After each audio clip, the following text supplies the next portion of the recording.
That the new witness provided clearly showed that someone else is potentially responsible for his murder. I feel vindicated, man. Yeah. There was a lot that I went through.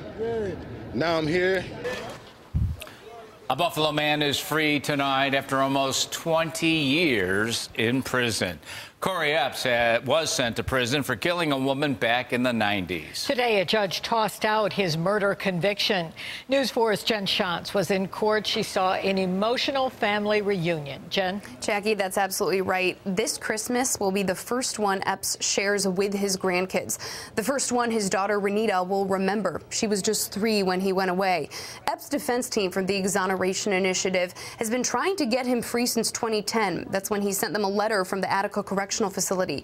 The new specific evidence used to free Epps is under seal, in part to protect that new witness.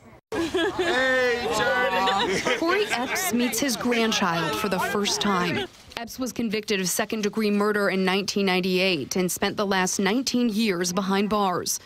Friday, Erie County Court Judge James Barnese vacated that conviction based on new evidence. This was a one-witness identification case, and it's a case that we think probably wouldn't be prosecuted in today's climate. We've learned a lot about eyewitness identification over the last 20 years, and even back then, the trial judge at sentencing had expressed grave concern about the quality of the evidence and the strength of that conviction. Here, 20 years later, with all we know about eyewitness identification, we're on a whole other level. Epps bears a striking resemblance to the suspect prosecutors believe actually shot and killed Tamika Means back in May of 1997.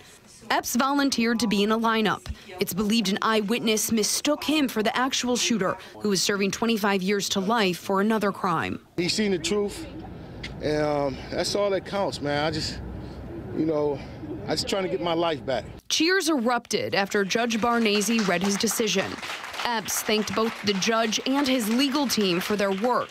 His family says it was his determination that kept him going. The fact that he knew he was innocent, his faith in God, his wife by his side, and his family has kept him in a good position to know that this day was going to happen. Epps' daughter, who is now 23 years old, is looking forward to a lot of firsts this year. Christmas, first birthday.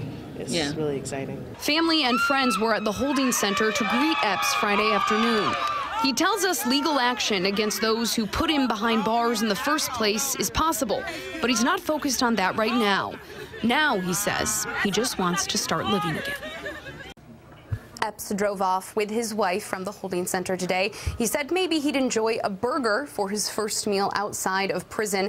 The Erie County DA expressed a lot of sympathy for Epps and his family, but says prosecutors did their job on this case back in the 1990s. They said that he made the right call with what they had at the time. We'll get much deeper into the details of this case and what finally turned the tide coming up tonight on News 4 at 6. For now, live in the newsroom, Jen Shantz, News 4 at 5.